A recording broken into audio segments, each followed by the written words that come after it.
Hi, welcome to our channel where we share the most intriguing stories. I built a lake with my own hands, engineered it, named it, cared for it. Then one day, a smug HOA security guard told me I wasn't allowed to set foot near it. That's when I realized they didn't just want my water, they wanted to rewrite who owned the land beneath it. I never thought I'd be told I couldn't walk to the lake I built with my own hands. But that's exactly what happened on a Thursday afternoon, standing at the Southern Trail I carved nearly a decade ago, staring at a smug security guard in a golf cart and a shiny new aluminum sign that read, "Private Lake. HOA members only. Trespassers will be prosecuted." I just stood there, blinking in the Georgia heat, holding a pair of bolt cutters and a 5-gallon bucket of trout feed, like some trespassing lunatic on his own land. Let me back up.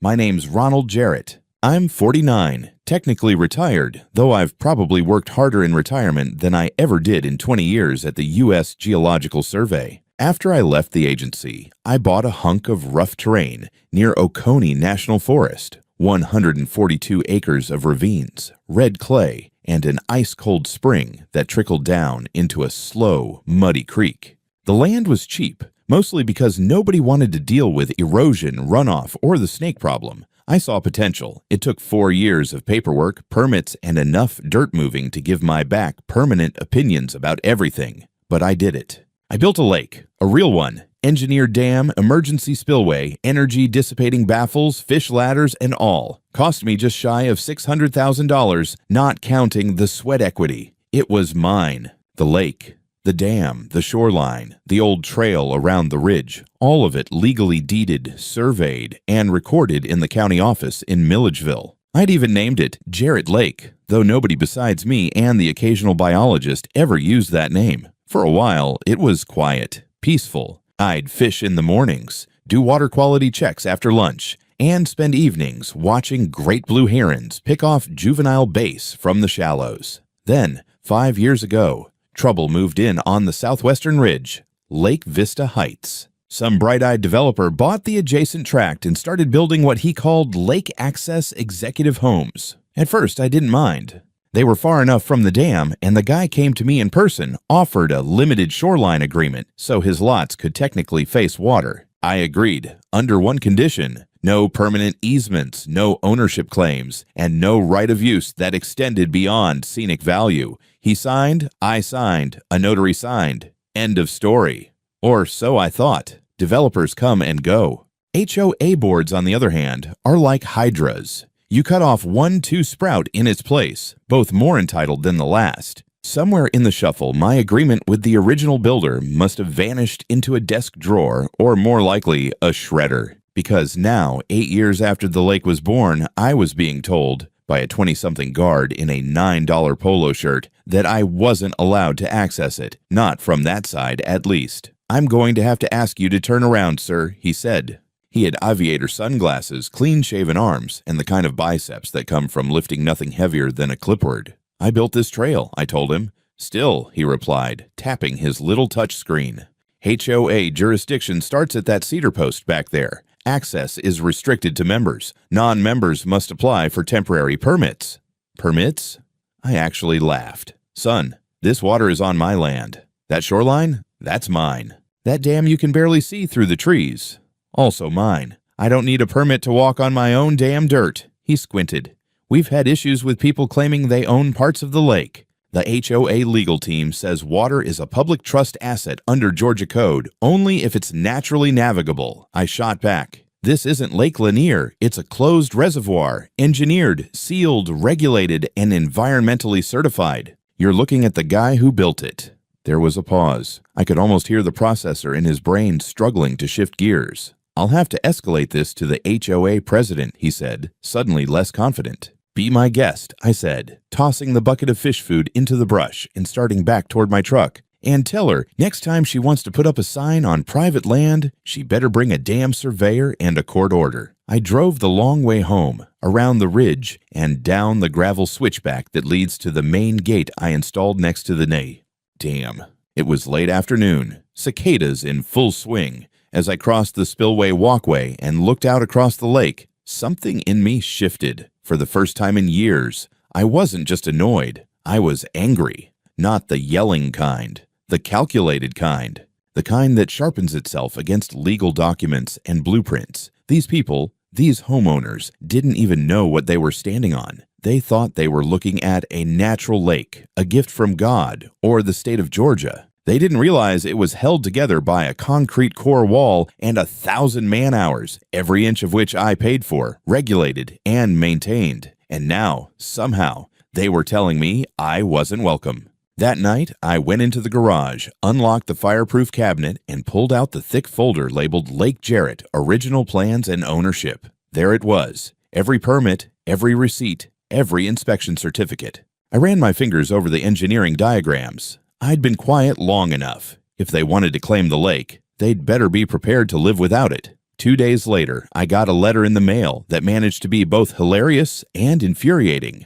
It came in a glossy envelope with gold embossing across the top. Lake Vista Heights Homeowners Association, Office of Community Standards Enforcement. That was already rich. The letter inside was a masterpiece of corporate overreach, complete with bullet points, bold red text, and phrases like unauthorized presence in designated HOA zones and failure to comply with community guidelines regarding lake access.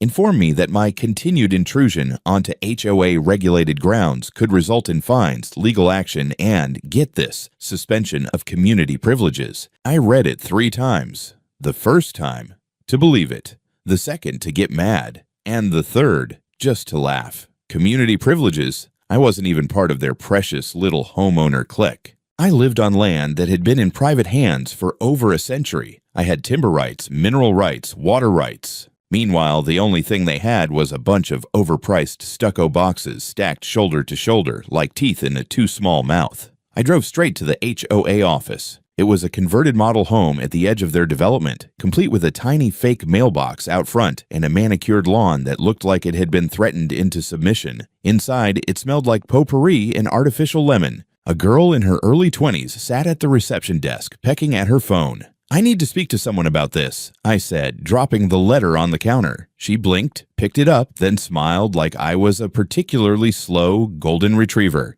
"Okay, Mr. Jarrett. Ronald Jarrett." "One moment," she said, vanishing through a side door. A few minutes later, a woman appeared. Late 30s, sharp pantsuit, tighter smile. She moved like someone who filed complaints for fun. "Mr. Jarrett," she said, offering a handshake she didn't mean. "I'm Leslie Marshall, president of the HOA board." "Great," I said. "Let's talk about this letter before someone embarrasses themselves in court." Her smile never wavered. "We're simply enforcing community rules. Lake Vista Heights is a private community with collective responsibility for shared resources, including the lakefront." "Except the lakefront isn't yours," I said. "None of it is. Not the water, not the shoreline, not the trail. It's mine. I have the land deeds, the permits, and every damn contour line on the USGS topo maps to prove it." She blinked. "I think you're misinformed. Our legal counsel has advised that the lake qualifies as a community amenity, and under Georgia water law—" "Save it," I said. "This lake didn't qualify as anything until I dug it out of the mud. It didn't exist before I spent 4 years turning this property into a managed hydrological system. It's an engineered reservoir. I control the inflow, the outflow, and every drop in between." "That may be," she said, her tone tightening, "but you're still in violation of our access protocols. Entering the trail system without permission, approaching the shoreline in view of member homes. In view of—" I cut myself off before the sarcasm boiled over. "You're telling me I can't be seen on my own lake?" She shrugged, still performing. "It causes concern among residents." "Well, here's my concern," I said. "You've posted signs on my property, blocked a trail I built and maintain, and now you're sending threatening letters. That's trespassing, obstruction, and defamation. You want to escalate? We can escalate." Her smile faltered just slightly. "Let's keep this civil." I leaned in.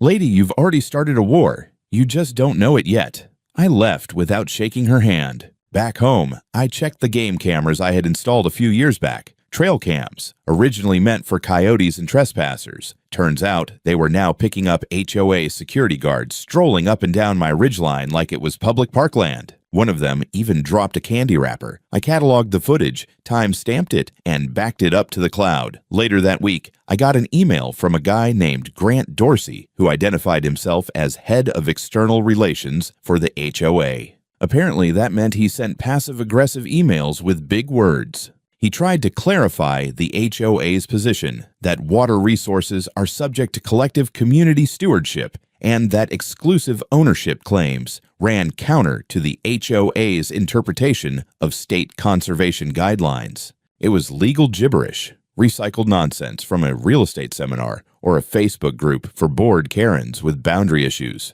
I responded once. I sent him a scan of my land survey, my dam construction permit, and a polite request to remove all signage and barriers within 72 hours or face legal action for boundary violations. No reply. 3 days later, I found a new sign. Larger, glossier, nailed to a pine tree near the ridge. Trespassing on HOA land is a crime. Non-members will be prosecuted to the full extent of the law. That was the moment I realized they really didn't know. They didn't understand that the lake wasn't a gift from God or the state. It wasn't something their developer had discovered or enhanced. It was mine, fabricated, managed, legally bound, and documented. They weren't just wrong, they were ignorant on a level that bordered on parody, and maybe it was time I reminded them. I didn't call a lawyer, not yet. That would have been too easy for them to spin. Grumpy old man sues community, or whatever headline their little newsletter would run with next to recipes for bean salad and articles about how to report your neighbor for loud wind chimes. No, I wanted something cleaner, sharper, something they'd feel in their bones before they even had the vocabulary to explain it. So I walked down to the dam that Saturday morning with a cup of black coffee, a pair of gloves, and the kind of calm you get when you know you're absolutely, undeniably right. The dam had 2 outlets, a standard primary pipe controlled by a sluice gate, and an auxiliary emergency spillway set to release if the water ever rose above safe levels. I'd installed both under regulation with regular inspections. What most people didn't know, especially not HOA presidents, was that I also had a bypass mechanism. Not illegal, not hidden, just never used. Until now. It took me about 10 minutes to crank the gate wheel open. I could feel the pressure shift before I even heard the gurgling, that deep subterranean rush as water began to leave the reservoir through channels it hadn't touched in years. I stood back and watched the lake level start to recede, inch by slow inch. The process was subtle at first, barely noticeable to anyone who didn't measure water height for a living. But by that evening, it was no longer subtle. By Sunday morning, Jarrett Lake had dropped over 4 feet. Boat ramps that had once met water now hovered above cracked mud. The HOA's prized fishing docks hung limp and slanted like someone had yanked the plug on a suburban bathtub. The imported reeds they'd planted along the bank browned under direct sun, and the private lake signs, they now pointed toward a receding shoreline they didn't own. I made sure to document everything. Drone footage, daily measurements, a fresh post on my website with the headline, "Lowering Water Levels for Scheduled Maintenance, Property Owner Notice." That last part was underlined 3 times. Property, owner. By Monday, the real noise began. My phone lit up with 3 voicemails from an unknown number, all from the HOA office. I didn't answer. Instead, I checked the Lake Vista Heights Facebook page, which I'd monitored for years under a fake profile named Carl. Carl liked fishing and grilling and was a proud member of the community. Carl also now had a front row seat to a meltdown. Has anyone noticed the lake is disappearing? Why is my dock on land? My kids were going to swim this weekend. What the hell is happening? Is this related to the creepy guy in the truck near the dam? One post in particular stood out. It was from Leslie herself. A photo of the shrinking shoreline and a caption that read, "Unfortunately, our lake is being deliberately tampered with. We are working with environmental authorities to address this sabotage." Sabotage. That was rich. But then things turned delicious. The next day, I got a call from a journalist with the Oconee Ledger. Apparently, the HOA had tipped them off, trying to stir up a public outcry. "Would you like to give your side of the story?" she asked. "Oh, I'd love to." We met the next morning at my workshop, right next to the dam. I had the table ready, laminated maps, color-coded surveys, stamped permits, and a folder with every state and federal approval from the time I broke ground. I even brewed a pot of coffee and made sure the view through the window perfectly framed the half-empty lake. She asked questions. I answered calmly, clearly, with the precision of a man who spent his life reading water tables. I explained that Jarrett Lake was a private reservoir, maintained voluntarily, monitored regularly, and that I was within full legal rights to adjust its levels for maintenance, sediment control, and shoreline stabilization.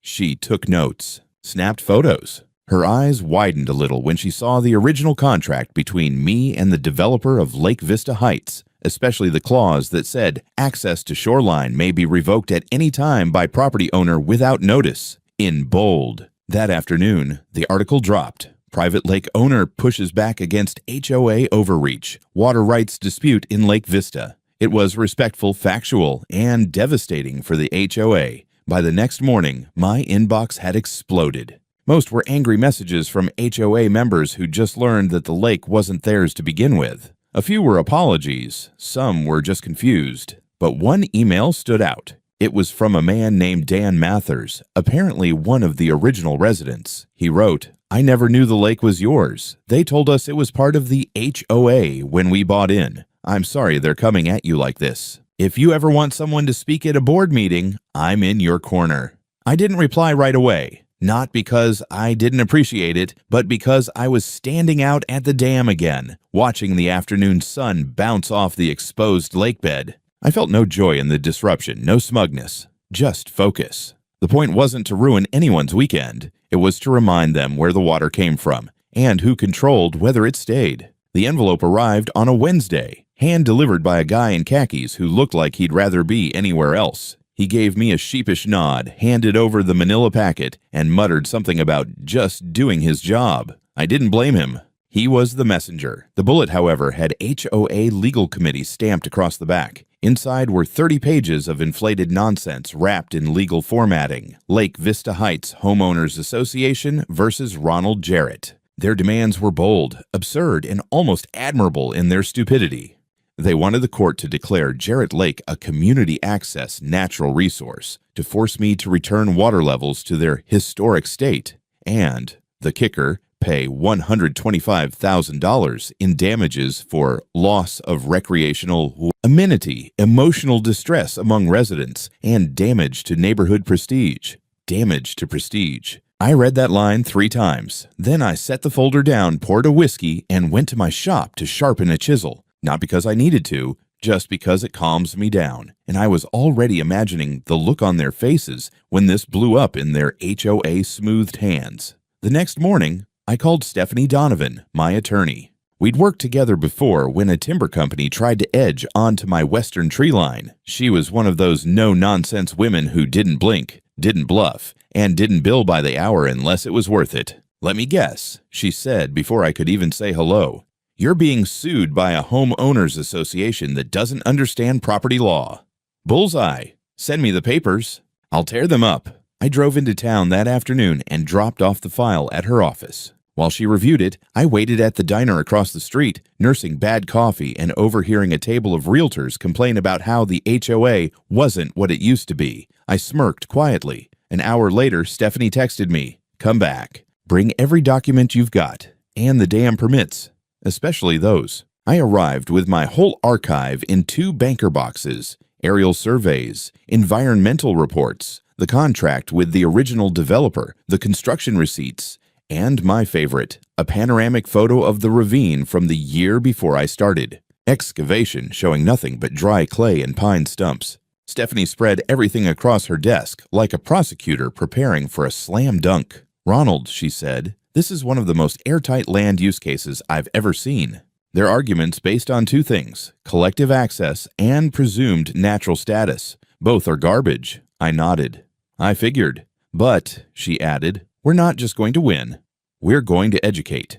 I'm filing a response with full exhibits, permits, surveys, and the shoreline contract. I want this to be humiliating." A week later, we were in court. It wasn't a full-blown trial, just a preliminary hearing for injunctive relief. Their side was trying to get a temporary order to force me to restore the water level until the full case could be heard. They brought in a lawyer with too much gel in his hair and a briefcase that probably cost more than my boat. He opened with a passionate plea about community harmony, historical access, and the ecological consequences of unilateral control. He referred to the lake as a gift of nature that had become part of the HOA's identity. Stephanie stood up, unrolled a 30-inch land survey onto the table, and said, "Your Honor, this lake didn't exist in any natural form until my client used his own funds to create it. I have engineering plans, state permits, and this." She held up the shoreline contract, which explicitly states the HOA's developer agreed to revocable, non-permanent view access. That agreement was with my client, not this HOA, and not its board. She turned to the judge. "This is not a dispute over a shared resource. This is an attempted land grab." Their attorney stammered. But the residents believe." The judge cut him off. "Belief is not ownership. Show me the deed." There wasn't one. The court denied their injunction and ordered that all misleading signage, barriers, or statements implying HOA jurisdiction over Jarrett Lake be removed pending resolution. The look on Leslie Marshall's face as the words were read into the record was worth every ounce of stress. I didn't smile. I didn't gloat. I just turned, picked up my folder, and walked out with Stephanie behind me like a general leaving a conquered battlefield. Outside the courthouse, I saw a handful of Lake Vista residents standing awkwardly by the steps. Most looked confused, some embarrassed. One woman even mouthed sorry as I passed, but I didn't stop. Back home, I took the long walk around the now shrunken shoreline. The cracked earth was finally starting to dry, revealing dock posts that no longer touched water and a faded "Welcome to Lake Vista" sign half sunken in the mud. I paused near the South Ridge, where the first confrontation had happened. The tree where they'd nailed their sign was bare now, just a clean scar on the bark where the metal had been. I stood there for a while, listening to the wind move through the pines, and thought, they wanted a lake they didn't own. Now they have a mud hole they can't explain. After the hearing, things went quiet for about 4 days. That's usually how long it takes for someone like Leslie to regroup. I imagined her in a kitchen full of beige granite, furiously typing another passive-aggressive community bulletin while microwaving leftover risotto. I'd won in court, but I knew better than to think this war was over. HOAs don't lose. They stall. They rebrand. And when all else fails, they dig. So I decided to dig first. Not metaphorically. Literally. I put on my boots, grabbed a rake, and started walking the perimeter of the lake, clipboard in hand. I wasn't just admiring the exposed shoreline. I was taking notes. Because when a body of water drops 4 feet, it doesn't just reveal mud and garbage. It reveals everything people hoped would stay underwater. I started with the south drainage line near the HOA's lots. That stretch had always bothered me. The soil there drained oddly fast, even before the lake receded. Sure enough, with the water gone, I found it. A 4-inch PVC pipe, half submerged, angled toward the lake. Buried under gravel, no filter, no outlet permit. And it wasn't alone. 2 more pipes, both emerging from the direction of the HOA's landscaping zones, were dripping brownish runoff straight into my reservoir. One had a faint chemical smell. Another had clumps of blue fertilizer sludge pooled around the opening. I ran a field test strip through the trickle. Nitrate levels off the charts. Lawn treatments. Pesticides. All of it washing directly into Jarrett Lake, my lake, through unapproved drainage lines. They hadn't just trespassed. They'd been poisoning the ecosystem I spent nearly a decade cultivating. The next day, I contacted the Georgia Environmental Protection Division, submitted a complaint, and provided photographic evidence. They promised an inspection within 72 hours. I didn't stop there. I requested public planning records from the county office regarding the original Lake Vista Heights site plan. It took a few calls, but when I finally got the drainage diagrams, I nearly laughed. The HOA was not approved for direct runoff into adjacent bodies of water. They were required to install filtration berms and retention basins. Neither existed. That weekend, the inspectors arrived. 3 of them, with clipboards, cameras, and one guy who didn't speak much but sniffed every pipe like a bloodhound. They walked the shoreline with me, documenting each illegal outlet. The guy in the windbreaker said it plainly. This isn't runoff. This is unmanaged discharge into a private water body. That's a problem. On Monday, I got the update. $85,000 in fines, plus an order to cease all drainage activity into Jarrett Lake until a full remediation plan was approved and implemented. I wasn't allowed to celebrate, but I did find myself humming while feeding the trout in my secondary pond. Then came the kicker. Stephanie called and told me the environmental notice triggered a secondary clause in my shoreline agreement with the original developer. Any environmental violation related to the HOA's shoreline access immediately nullifies their original view. Easement, meaning the HOA had not only lost access, they'd now violated the terms so badly that any legal claim to shoreline proximity was void permanently. I drove to the county records office the next day and filed a revocation notice. Took all of 15 minutes. Back at home, I posted 2 new signs on the dam and main trail. No trespassing. This lake is a private engineered reservoir. Trespassing is a federal offense under EPA Code 1311. I added a second line. Drainage violations documented. Unauthorized discharge will be prosecuted. That night, someone tried to steal the sign. The cameras caught them. A man in a Lake Vista tennis hoodie with a crowbar. I forwarded the footage to the sheriff's office. They laughed when they saw it. Looks like trespassing and attempted vandalism. Want us to follow up? Absolutely.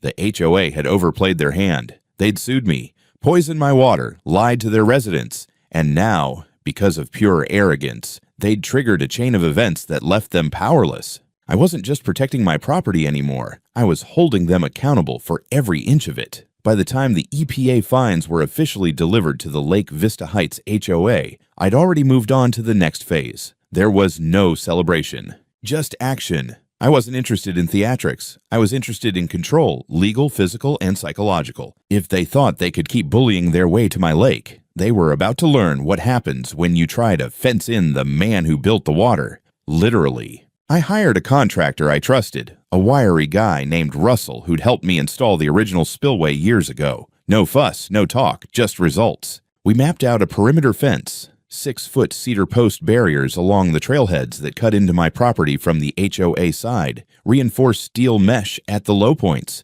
and 4 motion-detecting cameras rigged up to solar panels and infrared sensors. All the warning signs were custom printed and laminated with reflective lettering. Private property, no HOA access. This is not a community resource. Trespassing enforced by local and federal statutes cameras operating 24/7. Violators will be recorded and reported. We even ran a seismic alert wire along the trail nearest the dam, sensitive enough to catch footsteps. It beeped every time a deer passed by, but I didn't mind. I liked knowing. The final piece was a gate, custom steel with a coded entry pad, built into the base of the original access trail the HOA used to stroll down like they owned the place. That gate didn't just close access, it closed the chapter. Meanwhile, I learned through a friend in county zoning that the HOA board was in full panic mode. They'd held an emergency meeting to clarify misunderstandings about the lake's ownership.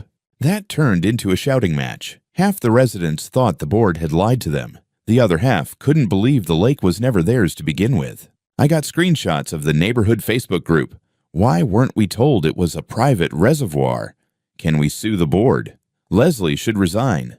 We built our deck because of that lake view. What now? And my personal favorite, is it true the lake was man-made? That guy created it? Yes, that guy created it. And now that guy had fenced it off with legal steel and federal protection. That week, HOA President Leslie Marshall emailed me directly, her tone a curious blend of groveling and gaslighting. She claimed this was all a big misunderstanding, that maybe mistakes were made, and that she hoped we could find a way to de-escalate. She even threw in a suggestion. Perhaps you'd be open to allowing limited scenic access again. In good faith? I didn't reply. Instead, I forwarded the email to Stephanie, who advised me to let silence do the talking. Never negotiate with people who only want your assets, she said, especially when they're pretending it's reconciliation. The next day, a new sign went up at the shoreline. This is not your view.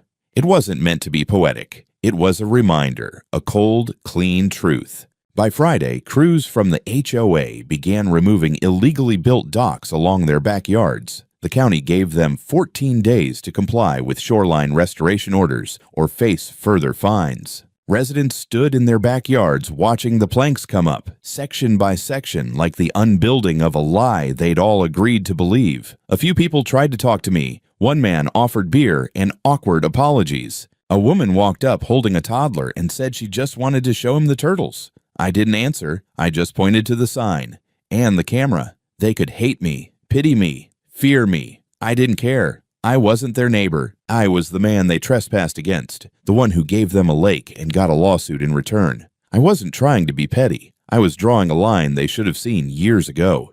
By the end of the month, Lake Vista Heights was no longer a smug, pristine HOA community. It was a dysfunctional battleground with decaying docks, a dried-up lakefront, and neighbors who couldn't look each other in the eye without mentioning my name. And I wasn't even doing anything anymore. The place was unraveling on its own. Like a house built on moldy drywall, it just took one crack to start bringing everything down. The crack, in this case, came in the form of an anonymous leak. Someone, I suspect one of the fed-up residents, uploaded internal HOA documents to a public Facebook group for Georgia homeowners against overreach. Screenshots of HOA meeting notes, emails between board members, and even correspondence with their legal counsel were all there. All of it showed they'd known for years that the lake wasn't legally theirs, that the access agreement was limited and temporary, that they'd chosen to ignore it, hoping I'd either move away or cooperate indefinitely. My name was in those emails more than a dozen times.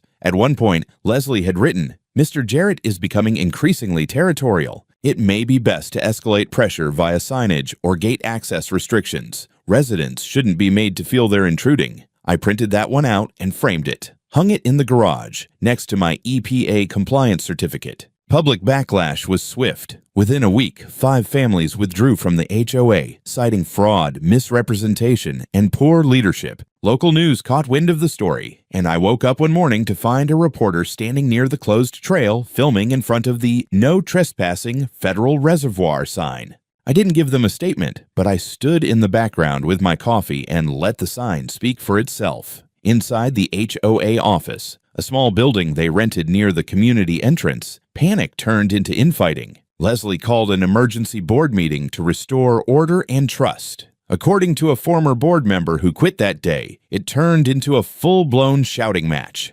Accusations flew that Leslie had withheld documents, that she misled homeowners, that she cost them access to the only real amenity they had. A man apparently stood up and yelled, "I bought this house for the lake, not for your lies."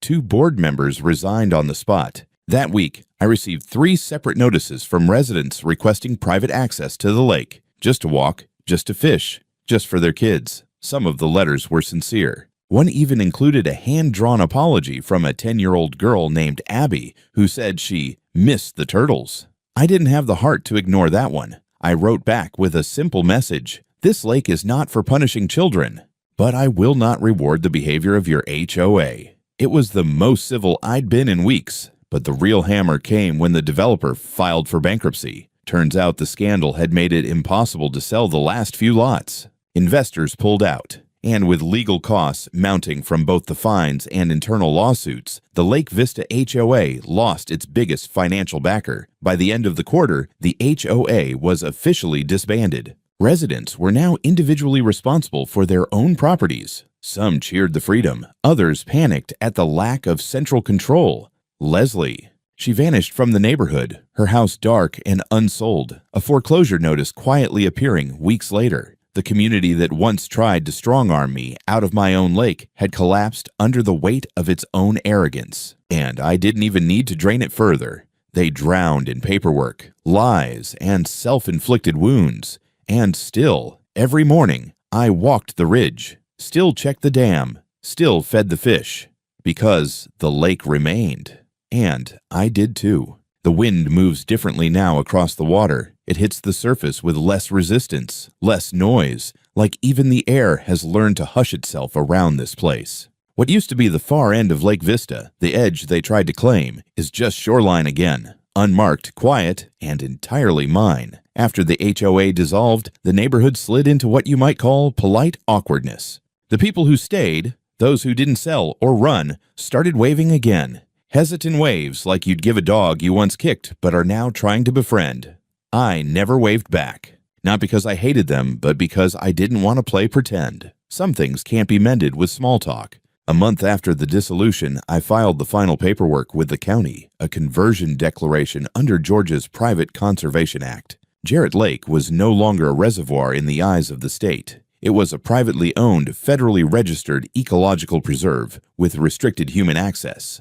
The process took 3 signatures, an environmental impact survey, and 1 meeting with a university herpetologist who got excited about our snapping turtle population. They now have research access. The HOA does not. I posted a new sign near the dam. Nothing flashy, just white letters on a wooden board. This lake exists because someone built it. Not for HOA, not for profit, but for balance. It's not poetic. It's not revenge. It's a reminder. One of the more persistent residents, a retiree named Malcolm who always wore golf shirts tucked in too tight, asked if I'd consider reopening the water for community weekends. Said it would rebuild goodwill. I looked him straight in the face and asked, "Do you know how many illegal drain pipes your lawn care company installed?" He blinked, opened his mouth, then walked away. Later, I got a letter from a local nonprofit asking if they could host occasional eco-education walks around the shoreline. I said yes. We set up a seasonal permit system, small groups, quiet hours, no motorized boats.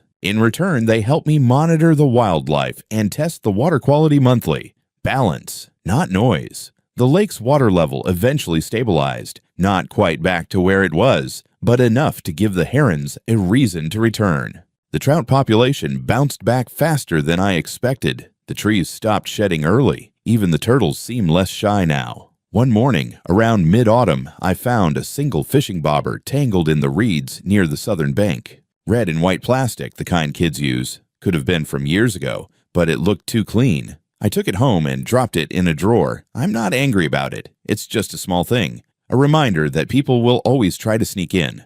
But now, they sneak with caution because they know this isn't their lake. This is my lake, and it always was.